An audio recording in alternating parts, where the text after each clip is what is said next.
الحمدللہ نحمده ونستعینه اما بعد فاعوذ باللہ من الشیطان الرجیم بسم اللہ الرحمن الرحیم الا تنصروه فقد نصره اللہ اذ اخرجه الذین کفروا ثانی اثنین اذ ہما فی الغار اذ یقول لصاحبه لا تحزن ان اللہ معنا صدق اللہ العظیم۔ تمام ساتھی بلند آواز سے درود پاک پڑھیں۔ اللہم صلی علی محمد وعلی آل محمد کما صلیت علی ابراہیم وعلی آل ابراہیم انکا حمید مجید۔ اللہم بارک علی محمد وعلی آل محمد کما بارکت علی ابراہیم وعلی آل ابراہیم انکا حمید مجید۔ میرے عزیز دوستو، بزرگوں، بھائیوں، قرآن مقدس کی بابرکت محفل اللہ تعالیٰ کے فضل و کرم سے دعا ہے کہ اللہ تعالیٰ اپنی بارگاہ میں قبول فرمائے اور ہم سب کو حق سمجھ کر اس پر عمل کرنے کی توفیق عطا فرمائے۔ آج کل پورے ملک میں خلیفہ بلا فصل کے عنوان پر بڑی بڑی کانفرنسیں ہو رہی ہیں، اور کیوں نہ ہو، جس صدیق اکبر رضی اللہ تعالیٰ عنہ نے حضور علیہ السلام پر سب کچھ قربان کر دیا، اپنے گھر کا پورا مال حضور علیہ السلام کی جھولی میں ڈال دیا، حضرت ابو بکر صدیق رضی اللہ تعالیٰ عنہ وہ صحابی ہیں، وہ واحد صحابی ہیں کہ جن کی صحابیت کا ثبوت قرآن سے ہے۔ حضرت ابو بکر صدیق سب سے پہلے کلمہ پڑھنے والے ہیں اور نبی پاک صلی اللہ علیہ وسلم کے خلیفہ بلا فصل ہیں۔ سورج جب طلوع ہوتا ہے تو سورج کی روشنی پورے شہر میں سب سے جو بڑی عمارت ہوتی ہے، سورج کی روشنی سب سے پہلے اسی عمارت پہ پڑتی ہے، اور جب آفتاب نبوت طلوع ہوا تو امت میں جو سب سے اونچا تھا، نبوت کی روشنی اور کرنیں سب سے پہلے اسی پہ پڑی، اور اس شخصیت کا نام صدیق اکبر رضی اللہ تعالی عنہ ہے۔ اس ملک کے اندر ایک طبقہ وہ ہے جو صدیق اکبر کے نام سے جلتا ہے۔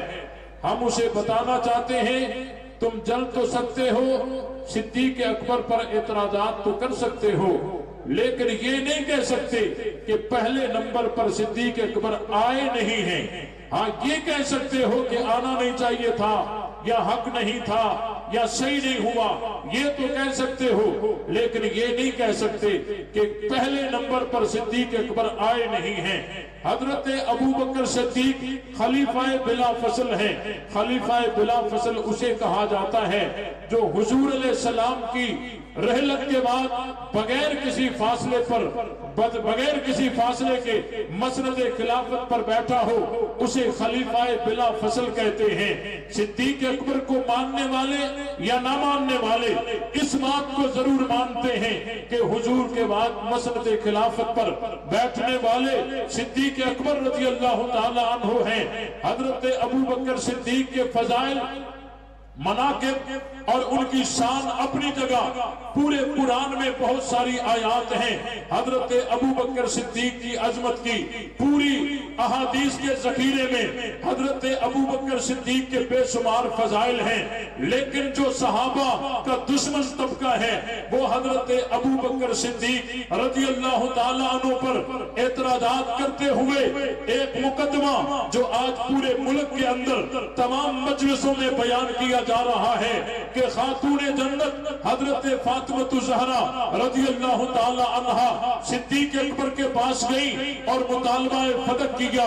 میں نے اس بات کو کئی جگہ ملک کے مختلف حصوں میں بیان کیا ہے کہ حضرت فاطمہ صدیق اکبر کے پاس گئی ہی نہیں ہے، اور میں نے یہ بھی وضاحت کے ساتھ کئی جگہ بیان کیا ہے کہ حضرت فاطمہ الزہرا رضی اللہ تعالی عنہا حضرت ابو بکر سے ناراض بھی نہیں ہوئی ہے۔ آج میں ایک نئے انداز میں آپ حضرات کے سامنے کچھ باتیں عرض کرنا چاہتا ہوں۔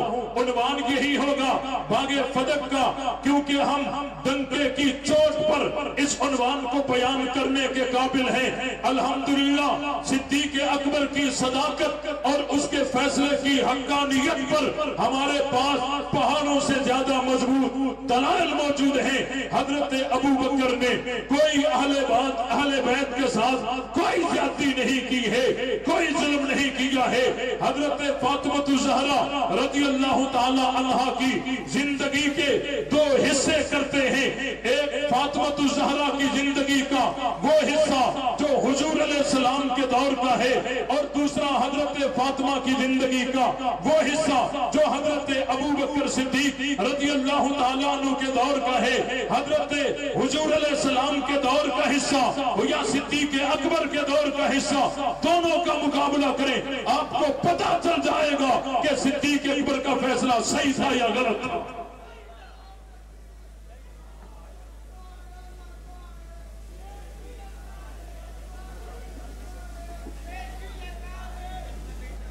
حضرت فاطمہ الزہرا رضی اللہ تعالی عنہا کی زندگی کے دو حصے کرتے ہیں۔ ایک حصہ حضور علیہ السلام کی زندگی والا، اور دوسرا حصہ حضرت ابو بکر صدیق رضی اللہ تعالی عنہ کی زندگی والا، یعنی حضور علیہ السلام کی رحلت سے پہلے حضرت فاطمہ کا جو حصہ ہے زندگی کا، یہ نبوی دور کا ہے، اور حضور علیہ السلام کی رحلت کے بعد آخری وقت تک جو حصہ ہے یہ حضرت صدیق اکبر کے دور کا حصہ ہے۔ آئیے شیعوں کی کتابوں کھول کر دیکھیے، جلاء العیون کے اندر باقر مجلسی نے ایک روایت بڑی طویل نقل کی ہے، اس میں یہ بات ظاہر کی ہے کہ حضور علیہ السلام کے دور میں حضرت علی المرتضی رضی اللہ تعالی عنہ نے حضرت فاطمہ الزہرا کو حضور علیہ السلام کی خدمت میں بھیجا۔ حضرت فاطمہ کام کاج کر کے اتنا تھک جایا کرتی تھی کہ پانی لا کر اور رسی کے نشانات سینے پر پڑ گئے۔ حضرت فاطمہ الزہرا ہاتھ سے چکی پیس کر ہاتھوں میں آبلے پڑ گئے۔ حضرت فاطمہ الزہرا کو حضرت علی نے بھیجا، یہ شیعہ کتابوں میں موجود ہے، باقر مجلسی نے لکھا ہے، چاہے جلاء العیون کو کھولو اس میں موجود ہے، اور ناسخ التواریخ کو کھولو اس کے اندر بھی موجود ہے۔ حضرت فاطمہ الزہرا حضور علیہ السلام کے پاس آئی، اور تمام لوگوں کو دیکھ کر حضرت فاطمہ کچھ کہہ نہ سکی، اور حضرت فاطمہ یوں واپس ہو گئی۔ نبی پاک صلی اللہ علیہ وسلم سمجھ گئے کہ حضرت فاطمہ کچھ کہنے آئی تھی لیکن کچھ کہہ نہ سکی، وہ واپس چلی گئی، اور نبی پاک صلی اللہ علیہ وسلم آئے، حضرت فاطمہ کے گھر آئے، حضرت علی المرتضی بھی گھر میں ہیں، حضرت فاطمہ الزہرا بھی گھر میں ہیں۔ نبی پاک صلی اللہ علیہ وسلم گھر میں آئے، سلام کیا، لیکن شیعہ مصنف کہتا ہے حضرت علی نے بھی جواب نہیں دیا، حضرت فاطمہ نے بھی جواب نہیں دیا۔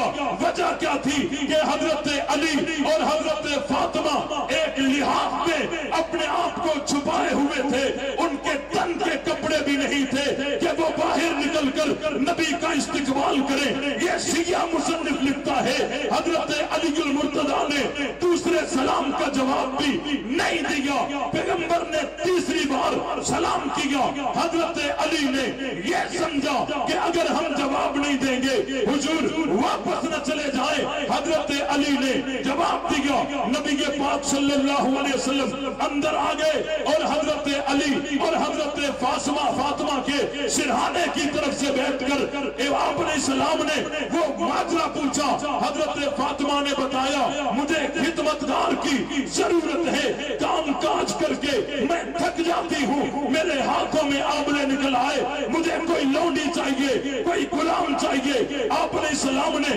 جواب میں ایک وظیفہ بتایا جو جلاء العیون کے اندر بھی موجود ہے، ناسخ التواریخ کے اندر بھی موجود ہے۔ 33 بار سبحان اللہ اور 33 بار الحمدللہ، 34 بار اللہ اکبر کہہ کر رات کو سویا کرو۔ یہ غلام سے پڑھ کر ہے، یہ نبوی دور میں حضرت فاطمہ الزہرا کا یہ حال ہے کہ کام کاج کر کے تھک جاتی ہے، غلام بھی نہیں ہے، اور اس کے بعد تن کے کپڑے بھی نہیں ہے۔ یہ فاطمہ الزہرا کا نبوی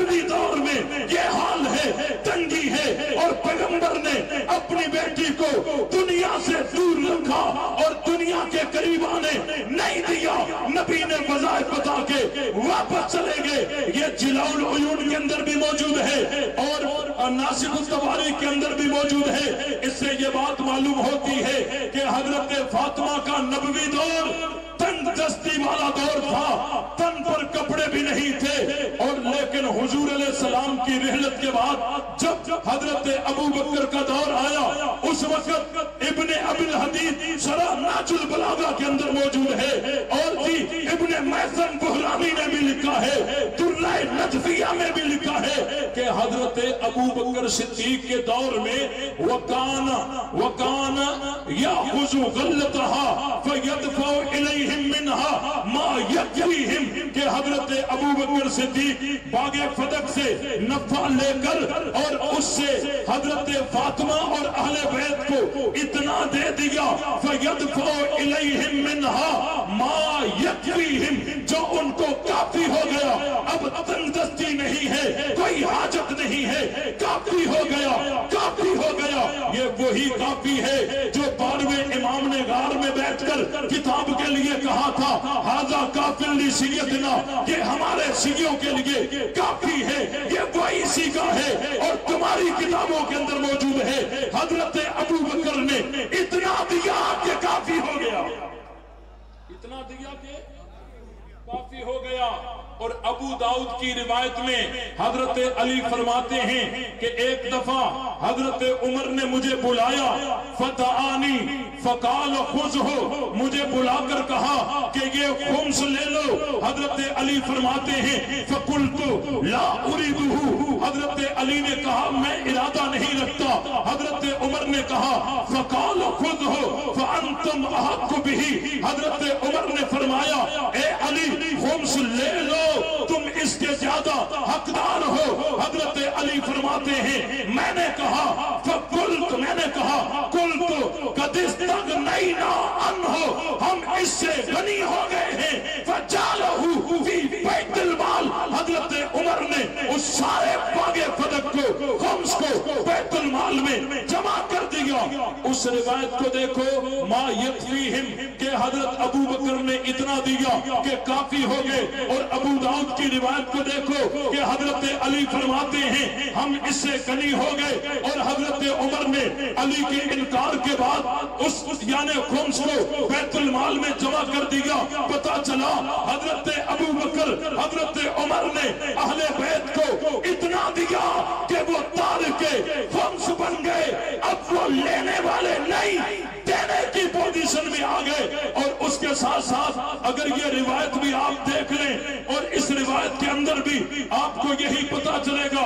یہ میرے ہاتھ میں کتاب ہے نہج البلاغہ, جو مذہب تشیع میں قرآن کے بعد اس کو معتبر ترین کتاب سمجھا جاتا ہے. ابن ابی الحدید کی یہ شرح نہج البلاغہ ہے. اس کے اندر صفحہ نمبر 84 پہ ایک عبارت ہے,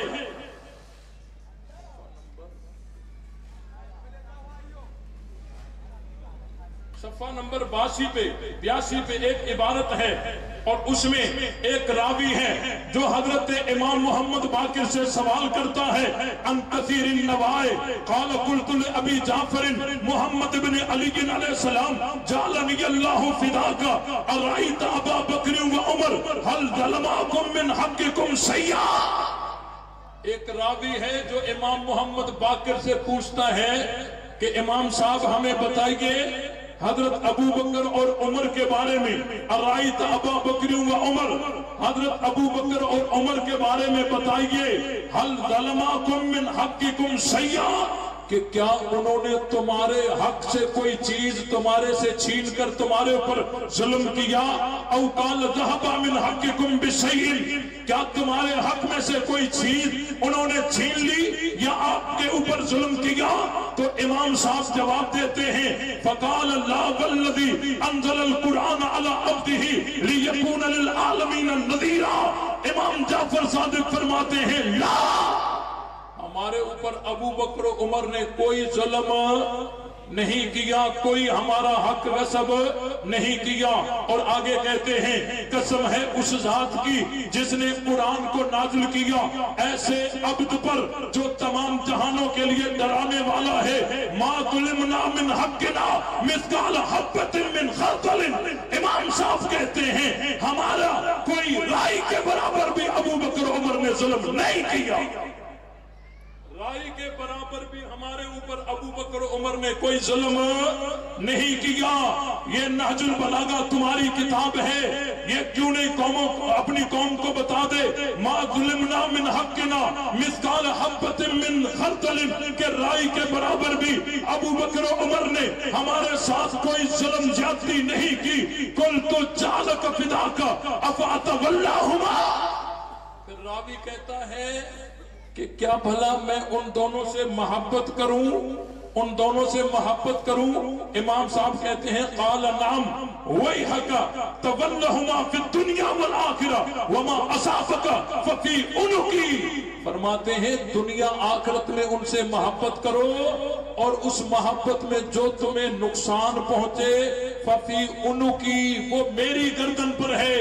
یعنی اتنی تسلی دی کہ ابو بکر عمر کے ساتھ محبت کرنے میں کوئی نقصان نہیں ہے، اگر تمہیں کوئی نقصان سمجھ میں آ جائے تو وہ ففی عنقی، وہ میری گردن پر ہے۔ یہ امام محمد باقر کا فتویٰ آ گیا جو تمہاری کتاب نہج البلاغہ کے اندر موجود ہے کہ حضرت ابو بکر حضرت عمر نے رائی کے برابر بھی ہمارے ساتھ کوئی ظلم نہیں کیا، کوئی حق غصب نہیں کیا۔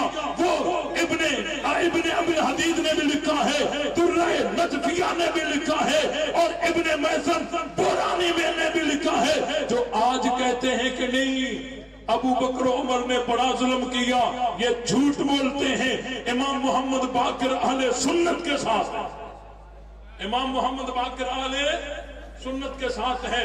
آخری بات عرض کرتا ہوں، توجہ بھائی توجہ، آخری بات عرض کرتا ہوں کہ تمام کتب تشیع میں یریدون ان یتحاکموا الی الطاغوت کے تحت ایک مسئلہ لکھا ہوا ہے کہ اگر کوئی ظالم حاکم ہو، جابر حکمران ہو، اس کی طرف اگر کوئی مقدمہ لے کر جائے گا تو اگر وہ ظالم حکمران وہ فیصلہ اس کے حق میں بھی کرے تو بھی اس کے لیے استعمال کرنا حلال نہیں ہوگا، حرام ہوگا، اور اس کے ساتھ ساتھ مقدمہ لے جانے والا گنہگار ہوگا۔ اصول کافی کو کھول کر دیکھیں گے۔ اب میں سوال کرتا ہوں، خاتون جنت حضرت فاطمہ الزہرا صدیق اکبر کے پاس مطالبہ لے کر گئی ہیں تمہارے بقول، ہم تو کہتے ہیں خاتون جنت گئی ہی نہیں، مطالبہ کیا ہے۔ بہرحال جانا نہ جانا اس کو اپنی جگہ رکھتے ہیں، مطالبہ تو کر دیا۔ اب بتاؤ کہ صدیق اکبر حاکم صحیح تھے یا ظالم تھے؟ اگر کوئی صدیق اکبر کو ظالم کہے گا تو تمہاری کتاب کہتی ہے ظالم کی طرف جو فیصلہ لے جائے گا، لے جانے والا گنہگار ہوگا۔